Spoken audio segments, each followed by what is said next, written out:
Problematika kurban itu memang cukup banyak. Ada menggabungkan antara niat kurban dengan niat akikah. Ada lagi bagaimana hukum arisan kurban. Assalamualaikum warahmatullahi wabarakatuh.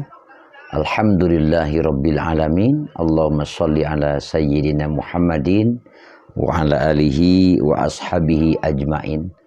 Rabbi shrahli sadri wa yassirli amri wahlul 'uqdatam min lisani yafqahu qawli.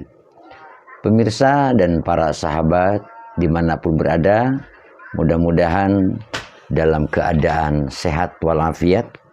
Masih dalam persoalan kurban. Pada kesempatan ini kita akan membahas problematika kurban, karena memang problematika kurban itu sangat banyak sekali. Di antaranya bagaimana menggabungkan ibadah kurban dengan akikah. Apabila seseorang menyembelih satu ekor kambing dan meniatkannya sebagai kurban sekaligus sebagai akikah, maka hukumnya terjadi khilaf. Ada terjadi perbedaan pendapat antara para ulama. Di antaranya, ada yang berpendapat sebagaimana dalam kitab Tuhfatul Muhtaj pada juz keempat di halaman 265. Di sini dikatakan, wa dhahiru kalamil matni wal ashabi annahu law nawa bisyatil udhiyata wal aqiqata lam tahsul wahidatun minhuma wa huwa dhahirun. Ini pendapat yang pertama di dalam kitab Tuhfatul Muhtaj.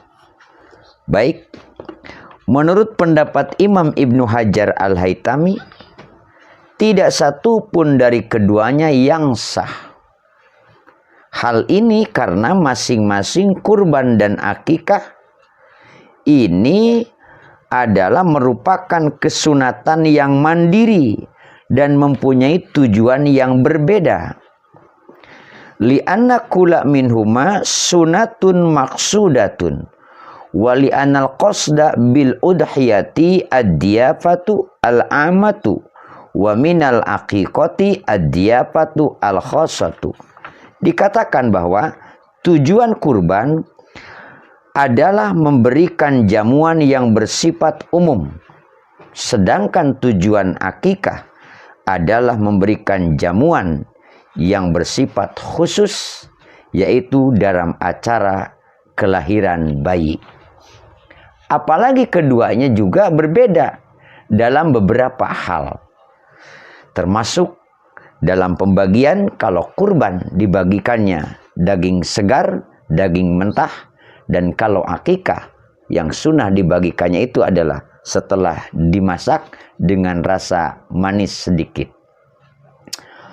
Menggabungkan antara dua niat kurban dengan niat akikah ini tidak dapat dikiaskan pada menggabungkan niat mandi Jumat dengan mandi janabah.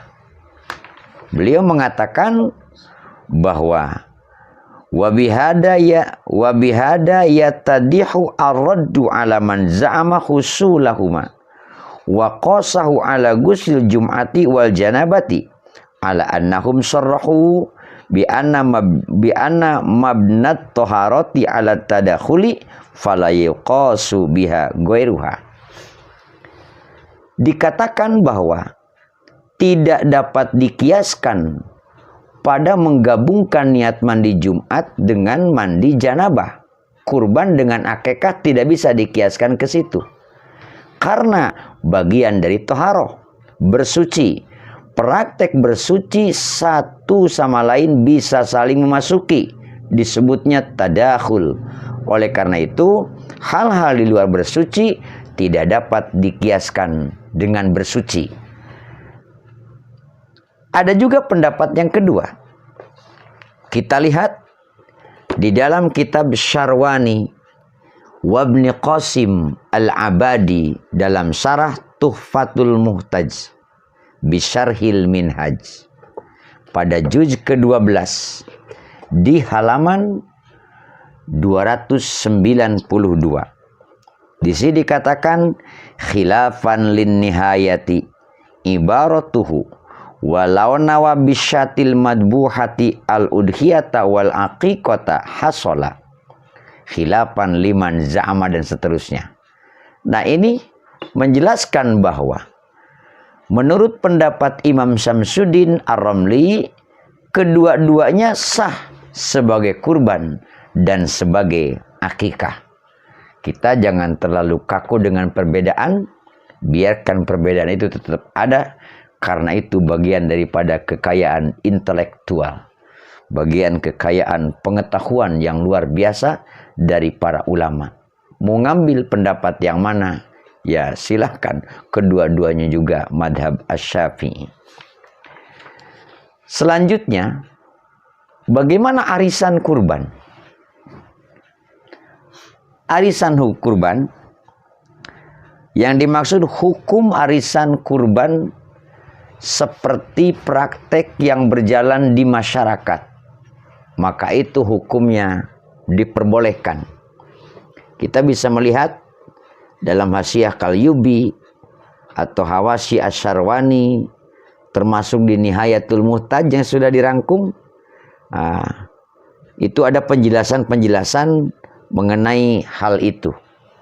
Tetapi intinya bahwa hukum arisan kurban seperti praktek yang berjalan di masyarakat itu diperbolehkan, bahkan bisa menjadi sunnah.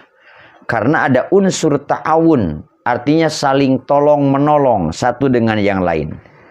Dan hukum ibadah kurbannya itu sah apabila praktek arisan tersebut sesuai dengan syariat Islam dan adanya sepakat komitmen dari anggota arisan yang sudah mendapatkan undian untuk membayar tambahan apabila pada tahun berikutnya hewan kurban mengalami kenaikan harga. Boleh begitu. Namun perlu diingat bahwa ibadah kurban sunnah dilakukan setiap tahun, bukan cuma sekali seumur hidup. Oleh karenanya pada setiap hari raya kurban, bagi yang mampu dianjurkan untuk melaksanakannya secara mandiri. Tidak baik hanya mengikuti undian arisan saja. Jadi itu mayakan tadi tahun. Kalau kebetulan kita orang berada, ya hitung-hitung membantu yang lain. Tapi pada saat kita datang Idul Adha, walaupun kita ini tidak dapat arisan pada tahun itu, tidak dapat bagian, tidak dapat giliran, bisa beli secara mandiri, bukan dari arisan itu. Karena ibadah kurban itu disunahkannya setiap tahun. Nah, itu dua hal yang berkaitan. Pertama, yaitu mengenai problematika kurban dengan menggabungkan ibadah kurban dan akikah. Kemudian problematika kurban yang kedua mengenai arisan kurban. Wallahu a'lam bishawab. Wassalamualaikum warahmatullahi wabarakatuh.